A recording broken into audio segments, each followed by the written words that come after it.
Bom, gente, dando continuidade então, né, ao nosso capítulo 1, na aula anterior a gente viu os conceitos, né, teóricos ali sobre mecanismos articulados, né, para iniciar o estudo, né, dos mecanismos, e hoje nós vamos falar sobre mobilidade em mecanismos articulados, né. Nós vamos aprender a calcular a mobilidade de uma cadeia cinemática, né. Então, a primeira coisa que a gente vai ver vai ser a equação, né, que a gente tem no livro, que permite fazer esse cálculo da mobilidade. E aí agora, ao invés de avaliar a mobilidade, né, o número de graus de liberdade que uma junta vai possuir, nós vamos avaliar o número de graus de liberdade ou a mobilidade do mecanismo completo, né, ou da cadeia cinemática completa, tá? Então essa é a equação que é capaz de fazer essa análise, né? Dependendo do livro que vocês, o autor que vocês usarem, você pode encontrar essa equação como chamada como critério de Grubler, né, ou critério de Kurzbach, né? É, no livro do Mabi ele chama de critério de Grubler. E a equação nada mais é, ela é bem simples, né? Então ela tem um m, é a mobilidade, né, ou o número de graus de liberdade que eu estou querendo calcular, vai ser igual a 3 que multiplica n menos 1, onde esse n minúsculo significa o número total de ligações, e aí está entre parênteses, incluindo o solo, né? Ou seja, não posso esquecer de contar o solo, mas sempre que o solo aparecer mais de uma vez, eu conto apenas uma vez, né? Menos duas vezes F1, F1 vai ser o número de pares cinemáticos inferiores, né? A quantidade mesmo, basta eu contar no mecanismo quantas juntas F1 eu possuo. Menos F2, e F2 significa o número de pares cinemáticos superiores, né? Relembrando, um par cinemático inferior é uma junta que permite apenas um grau de liberdade. E um par cinemático superior é uma junta que vai permitir dois ou mais graus de liberdade, né? Por isso que nós fizemos a definição, né, de par cinemático superior e inferior na aula passada, né, para poder aplicar isso agora no cálculo da mobilidade, né? Então, aplicando, né, esses conceitos aqui nessas duas cadeias cinemáticas, né, que são, digamos, talvez as mais simples que a gente pode pensar em trabalhar, o pêndulo simples e o pêndulo duplo. No caso do pêndulo simples, né, o que eu vou ter que fazer? Então, primeiro eu vou contar a quantidade de ligações que eu tenho, né? Então, aqui no pêndulo simples eu teria então o solo, número 1, né? E essa barra amarela seria a barra número 2, né? Então, estou numerando em vermelho as ligações. Então, do jeito que ele marcou, né? Então, N ali igual a 2, como está mostrado aqui, né? Nessa aplicação que a gente está fazendo. E a quantidade de juntas F1, então aqui na verdade eu tenho apenas um pino, né? Um pino é uma junta que permite apenas um grau de liberdade, rotação pura. Então eu vou ter apenas uma junta F1, né? Estamos numerando em azul as juntas, né? F1. Então aqui ele representou uma junta F1. Eu não tenho nenhuma junta F2, né? Então F2 igual a zero. E aí, jogando na equação, 3 que multiplica n menos 1, ou seja, o n é igual a 2, 2 menos 1, menos 2 vezes F1, F1 é apenas uma, menos F2, que é zero.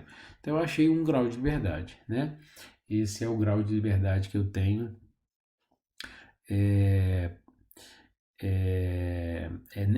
nesse pêndulo simples, né? E esse grau de liberdade representa o ciclo que essa cadeia cinemática é capaz de executar. Ou seja, que ciclo é esse? O pêndulo girando, né, ao redor desse eixo de rotação que está preso ao solo, né? No pêndulo duplo, o que eu vou ter? O que vai acontecer? Na hora que eu for contar o número de ligações, eu vou ter número 1 para o solo, a barra amarela número 2, a barra alaranjada número 3. Na hora que eu for contar o número de ligações, aqui no caso eu tenho um pino, que é aquele pino que estava em contato com o solo, né? Então vai ser o número 1. E aqui eu tenho outro pino, né? Na conexão das duas barras. Seria a segunda junta F2.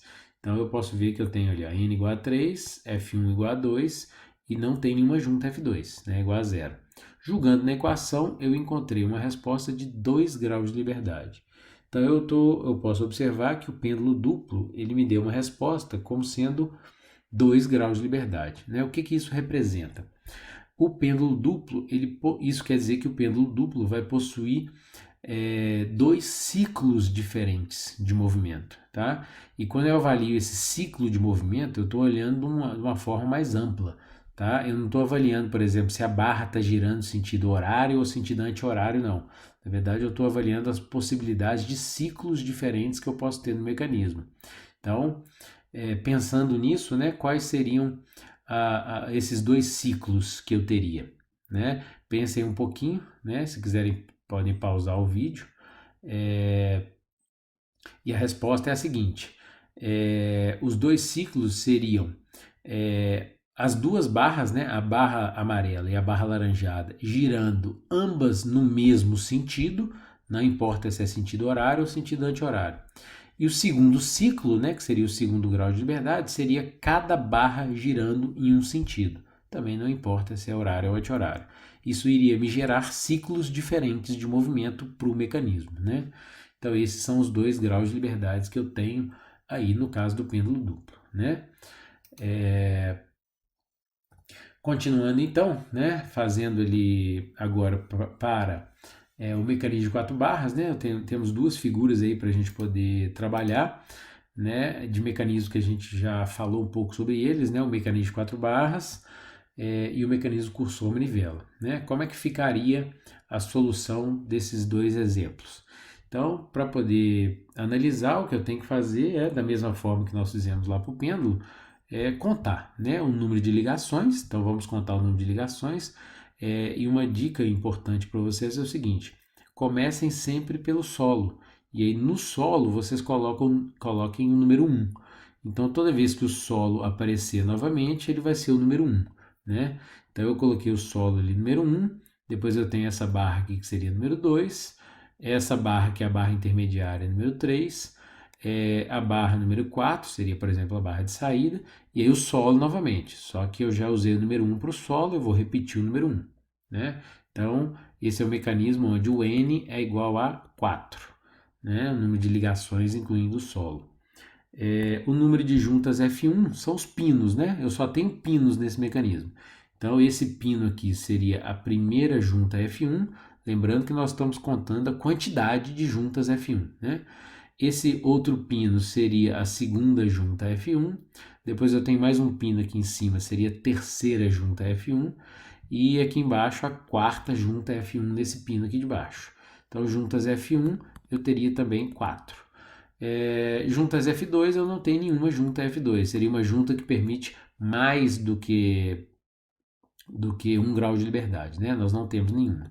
Então, fazendo essa avaliação para calcular a mobilidade, joguem na equação, vocês vão encontrar uma mobilidade igual a 1, né? Ou seja, esse mecanismo cursor-manivela, ele tem apenas 1 grau de liberdade, né?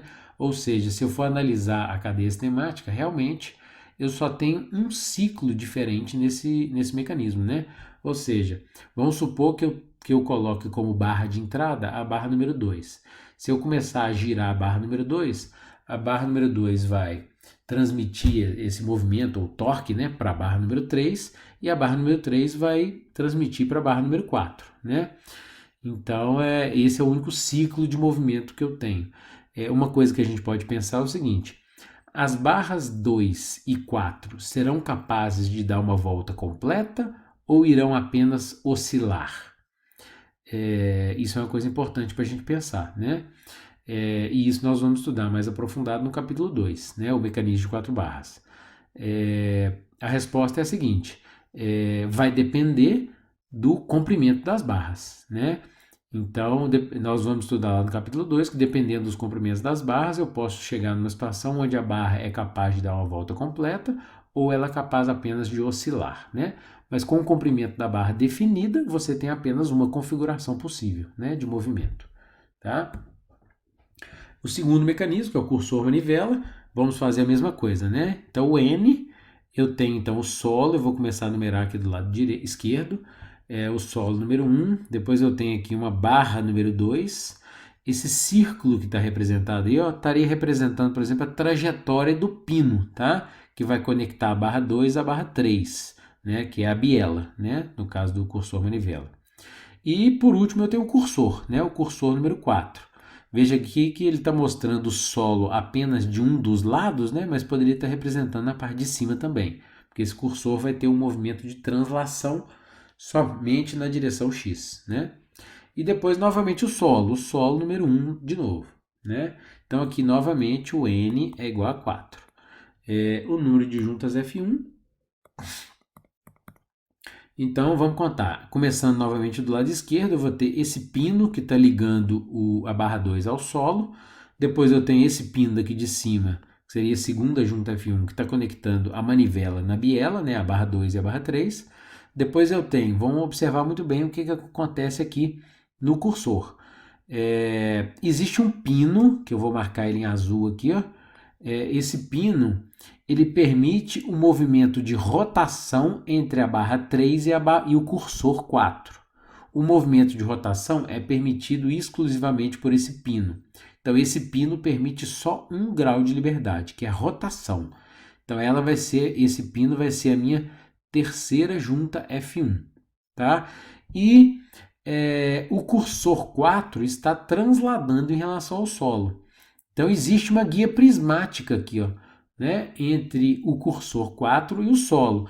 Ela vai ser a quarta junta F1, tá? Então eu também tenho 4 juntas F1 nesse mecanismo, né? E não tem nenhuma junta F2. F2 seria igual a 0 também, né? Então veja bem, por que esses graus de liberdade estão separados, né? Porque a rotação que é dada pela junta número 3 aqui, ó, a junta F1 número 3, ela está acontecendo entre a barra 3 e a barra 4. A translação acontece entre a barra 4 e o solo 1. Então, os movimentos estão acontecendo entre elementos diferentes, entre barras diferentes, né? Por isso que é separado, né, os graus de liberdade. Por isso que não é uma junta F2, né, e sim 2 juntas F1, ok? Fazendo isso, né, a mobilidade, ele deu os mesmos valores de cima, então a conta vai dar 1 também, né? Então o mecanismo cursor-manivela, ele só tem 1 grau de liberdade, né? Ou seja, esse mecanismo só é capaz de executar um ciclo diferente. E qual é esse ciclo? A manivela está girando, a manivela número 2, e o cursor transladando, né, para um lado para o outro. Esse é o ciclo que o mecanismo executa. Ele não tem outro ciclo diferente desse, né? E aí é importante a gente entender bem o que essa equação da mobilidade é capaz de nos fornecer, porque se você fizer uma análise um pouco menos detalhada, você pode chegar à seguinte conclusão. Vamos pensar aqui, ó. No mecanismo cursor-manivela, eu tenho a barra número 2 que ela está girando, rotação. E eu tenho o cursor número 4 que ele está transladando. Então eu teria pelo menos 2 graus de liberdade, porque eu tenho uma rotação e uma translação. Se eu fizer essa análise, eu não estou avaliando a mobilidade da cadeia cinemática ou do mecanismo. Eu estou avaliando o movimento que cada barra do mecanismo está executando individualmente e não em conjunto, digamos assim, né? Essa equação que a gente aprendeu para calcular a mobilidade, ela vai calcular o número de graus de liberdade ou a mobilidade do mecanismo como um todo, né? E não avaliando barra por barra individualmente. Tá? Isso aqui é importante. Então, realmente, o mecanismo cursor-manivela ele só tem 1 grau de liberdade porque ele só executa um ciclo distinto, né? Então, isso que essa equação nos passa de informação, ok? Vamos para mais exemplos, né? Então, aqui, ó, o mecanismo câmbio seguidor. Essa figura aqui eu retirei ela lá do capítulo 3, né? Nós vamos encontrá-la e trabalhar com ela lá no capítulo 3, tá? Vamos fazer essa análise então dela aqui, ó, para ver o que nós vamos encontrar. Só para completar essa figura, né, para ficar mais claro a interpretação de vocês, aqui então, deixa eu pegar uma outra cor aqui, ó, colocar em preto, né? Eu vou ter então aqui, ó, o mecanismo, né, ele vai ter um prolongamento, né? E aqui obviamente que eu vou ter o solo, né, representando aqui, ó, o ponto de conexão. Eu estou desenhando ele distante aqui, ó, do cursor, né, só para ficar fácil de enxergar. Mas o que eu desenhei aqui está representando como se fosse o solo, uma guia, né, para permitir que esse cursor execute o movimento de translação, né? De sobe e desce, né? E obviamente que o disco da câmera aqui, ó, ele vai estar preso ao solo, né? Onde vai ter o eixo ali do motor, né?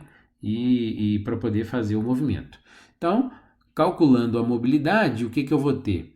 Eu preciso saber quanto que vale o N, né? Então vamos contar. O solo vai ser o número 1, né?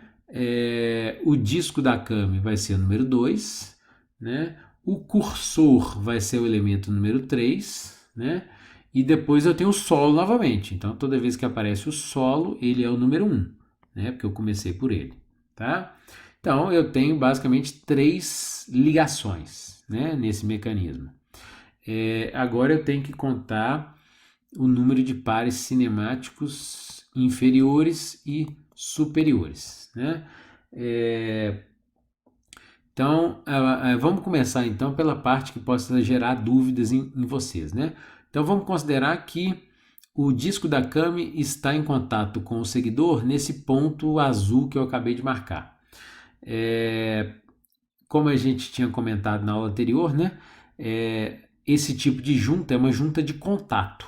Então, a junta de contato eu tenho que avaliar se ela é uma junta com deslizamento ou sem deslizamento, né? Eu sei que eu não posso garantir, nesse caso, nem 100% de deslizamento e nem de rolamento, né? O ponto de contato ele vai deslizar ao longo da face do seguidor, né? Ou seja, vai existir um movimento de rolamento entre as superfícies e também de deslizamento. Consequentemente, esse ponto aqui vai ser representado, vai significar uma junta F2, né? Então aqui eu tenho uma junta F2 nesse mecanismo, né? E além dela eu vou ter esse pino, né? Que seria uma junta F1, né? Que está permitindo a rotação do disco da câmera. E eu tenho uma guia prismática, né? Entre o solo e o seguidor, né? Então aqui seria uma guia prismática, também seria a segunda junta F1, né? Não importa que tenha o solo dos dois lados, né? Ela representa apenas uma junta. Ela está conectando o seguidor número 3 com o solo número 1. Então, eu vou ter uma junta prismática, então no total eu tenho 2 juntas F1, né? Se você jogar na equação da mobilidade, você vai encontrar que a mobilidade aqui também vai dar igual a 1, tá? E eu posso até avaliar, esse mecanismo só possui um ciclo, né, distinto? Realmente, né, o que vai acontecer nesse mecanismo? Se eu conectar, por exemplo, um motor no eixo da Kami, esse motor vai fazer o disco da Kami girar e como a Kami está em contato com o seguidor, vai fazer ele ficar subindo e descendo, né? Esse é o único ciclo que esse mecanismo executa, né? Então, por isso que mobilidade deu igual a 1 corretamente, né? Sem maiores problemas, tá? Dando continuidade, claro, né? A gente fala que toda regra tem uma exceção, né? Nesse caso aqui, existem 2 casos onde a equação, né, esse critério, a equação de Gruber ou de Kutzbach, pode não funcionar. Mas a gente consegue interpretar e entender muito bem quando isso vai acontecer, tá? Basicamente, o primeiro caso é esse daqui, ó. Quando eu tenho uma geometria e uma montagem especial, tá? Então, o que eu tenho nesse caso, né? Se eu for pegar o meu mecanismo, esse mecanismo, então eu vou ter, então, numerando aqui, né? O solo, número 1, as barras amarelas, que eu vou colocar número 2, número 3 e número 4, e a barra alaranjada, número 5, né? Ele botou numa cor ali mostrando que é uma barra só, né? Então, esse segmento todo seria a barra número 5. Esse daí seria um mecanismo de 5 barras, né? E se eu for analisar ali, o N dele é igual a 5. Se eu for então analisar as juntas F1, basicamente são os pinos, né? Então cada pino vai ser uma junta F1. Então eu tenho 1, 2, 3, 4, 5, 6 juntas F1. Cada pino vai ser uma junta F1. Então F1 vai ser igual a 6 e não tem nenhuma junta F2, né? Então, se eu jogar na equação, eu vou avaliar que essa mobilidade aqui vai dar igual a 0, né? O que significaria uma mobilidade igual a 0? quer dizer que ele tem 0 grau de liberdade, ou seja, ele não se movimenta, ou seja, seria uma estrutura, né? Mas olhando para essa cadeia cinemática, a gente pode avaliar.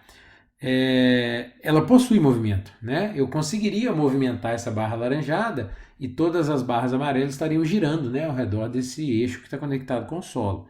O que aconteceu? Por que essa equação, esse critério não funcionou? Né? Por que, entre aspas, aí deu errado? Basicamente porque, vamos analisar nesse caso aqui, olha o que a gente mudou de uma figura para outra. Né? Então a única coisa que eu peguei foi a barra número 4, eu mudei ela de posição. Ela não está mais paralela com as outras barras, a 2 e a 3. Né? Olhando para essa nova cadeia cinemática, eu posso ver que ela realmente está travada, ela é uma estrutura. Né? Então por que na figura da direita a equação de Grubler funciona e na figura da esquerda, né, que basicamente é o mesmo mecanismo, né, a mesma cadeia cinemática, né, mecanismo, a cadeia cinemática, ela não funcionou.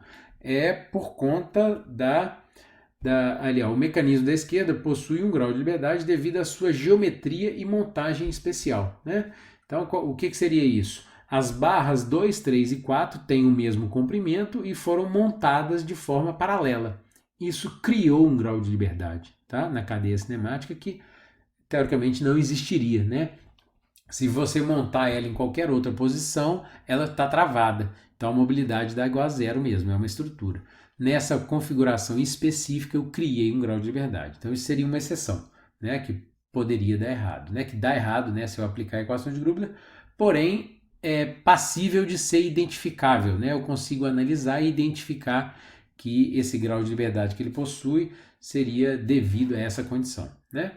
E a segunda condição seria esse mecanismo, que seria o kame com o seguidor de rolete, tá? O que acontece aqui? Ó? Nós acabamos de fazer o kame com seguidor de face plana, né? E agora vamos fazer o kame com seguidor de rolete. Então, basicamente, quanto que dá o N? O N aqui é o seguinte, eu tenho o solo, que seria o número 1, né? Que seria a conexão ali do pino do câmbio com o solo, né? O disco da câmbio seria o elemento número 2. Agora eu acrescentei o rolete, né?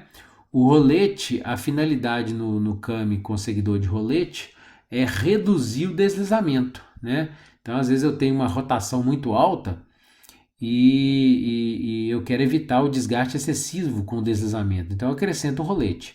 Mas na hora que eu acrescento esse rolete, eu não posso afirmar que eu estou impedindo totalmente o deslizamento, né?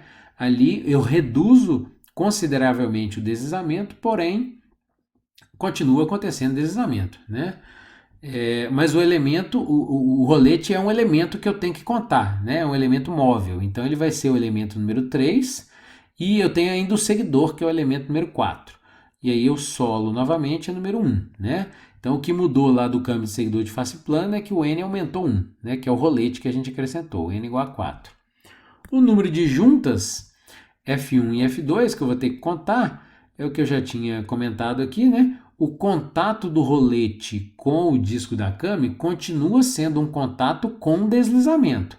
Então, eu analiso isso daqui como uma junta F2, a mesma análise que a gente fez anteriormente, né? Eu reduzi o deslizamento, mas eu não eliminei totalmente ele, né? Pode ocorrer o deslizamento entre o rolete e o disco da câmbio. E as demais, as juntas F1, eu vou ter esse pino aqui como sendo uma junta F1, né? De rotação, que permite a rotação da câmbio. O pino do rolete, né? Que é esse segundo pino que eu marquei ali, ele vai ser também uma junta F1, seria a segunda junta F1, que ele permite a rotação do rolete. E eu tenho a guia prismática, né? Que vai permitir a translação do seguidor, né? Então eu tenho 3 juntas F1. Né? Se eu for fazer o cálculo da mobilidade, eu vou achar que a mobilidade é igual a 2. Joguem na equação que vocês vão encontrar a mobilidade igual a 2. E aí cabe a nós nos cabe fazer uma análise comparando esse mecanismo com o mecanismo com o seguidor de retorno rápido. O ciclo do movimento desse mecanismo é diferente do mecanismo do Kami com o seguidor de face plana? É basicamente o mesmo ciclo, né? O disco da Kami vai girar e o seguidor sobe e desce. Não tem nenhum ciclo diferente desse para executar, né? Então, por que a equação de Grubler nesse caso aqui também não funcionou? E também é fácil da gente interpretar que vai ser devido ao giro do rolete, né? Então, ali, ó, o que o livro fala é o seguinte: o giro do rolete representa um grau de liberdade interno, né, no mecanismo. O que isso quer dizer? Se por acaso você travar o giro do rolete, vamos supor que você pega esse mecanismo e solde, vamos supor que você faz uma solda nesse pino aqui, ó, travando, né, soldando o rolete no seguidor, né? Ou seja, esse pino vai deixar de existir, a função dele, né? Isso vai cair numa situação muito parecida com o seguidor de face plana, né? O mecanismo não vai travar, ele vai continuar a se movimentar sem nenhum problema, né? Só que eu vou começar eu vou retornar àquela condição onde eu tinha muito mais deslizamento do que rolamento, né?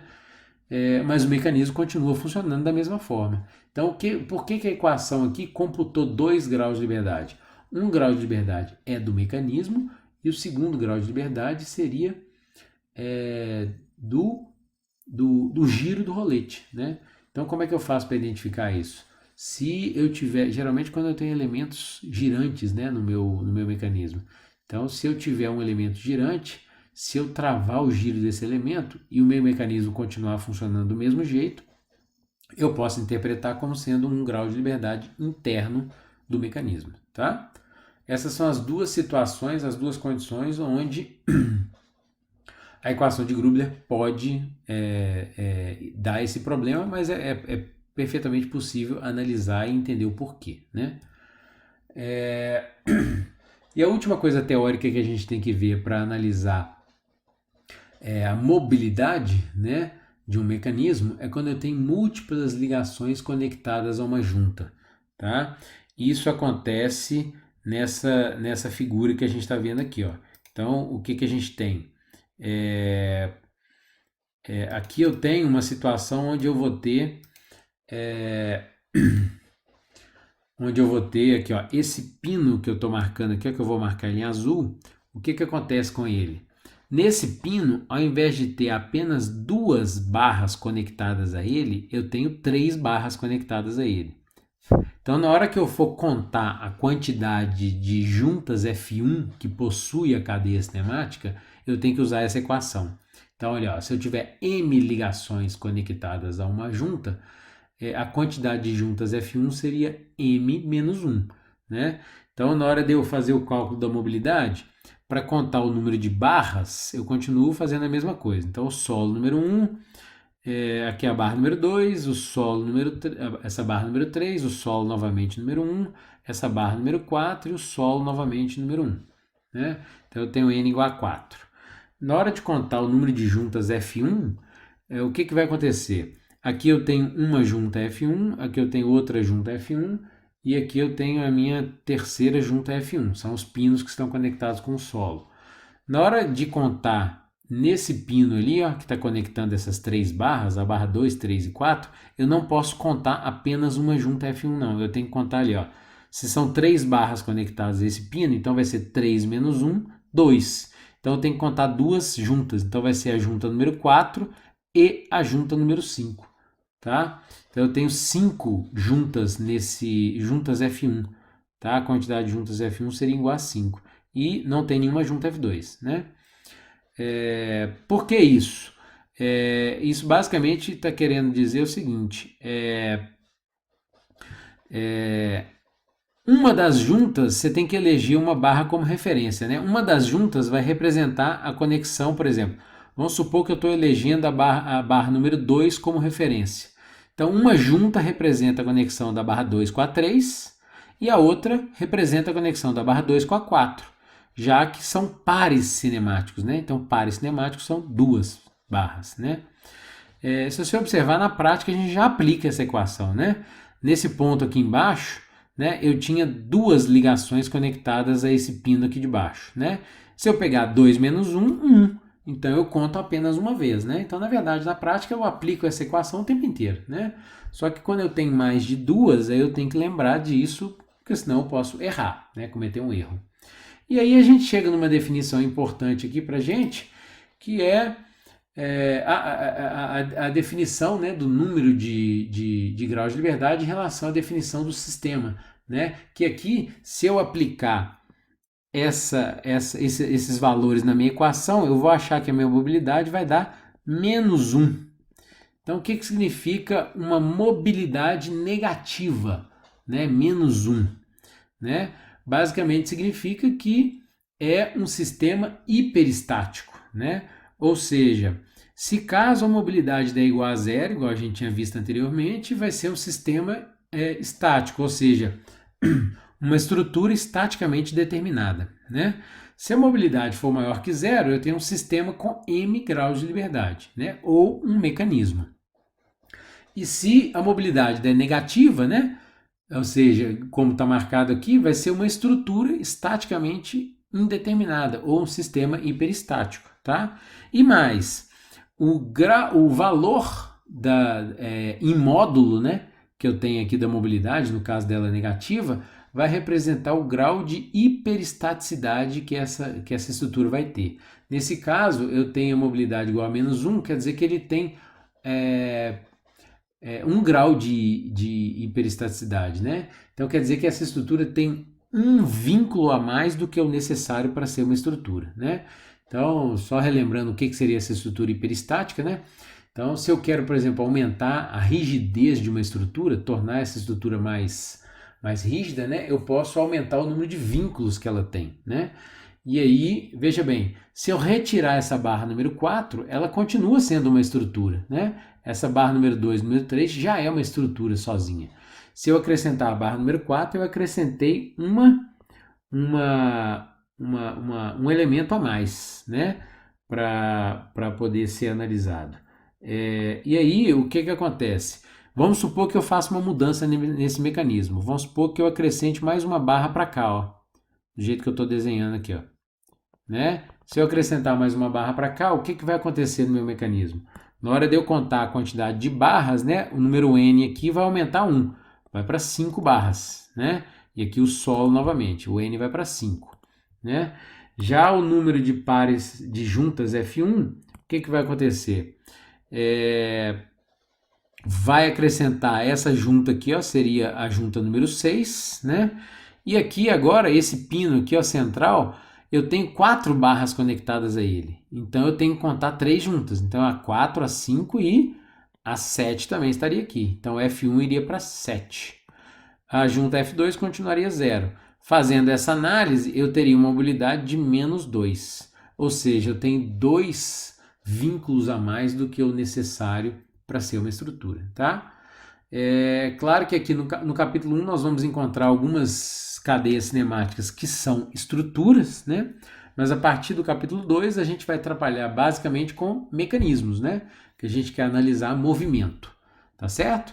Então aqui a gente termina a nossa segunda parte, né, do capítulo 1, né? A gente viu essa parte para calcular a mobilidade de cadeias cinemáticas, tá? Depois, na próxima parte, a gente ainda vai falar mais sobre alguns exercícios de cálculo de mobilidade, tá? E lá no capítulo 1, no final do capítulo 1, tem vários exercícios propostos nos livros, né? Onde vocês já podem começar a praticar o cálculo de mobilidade, ok?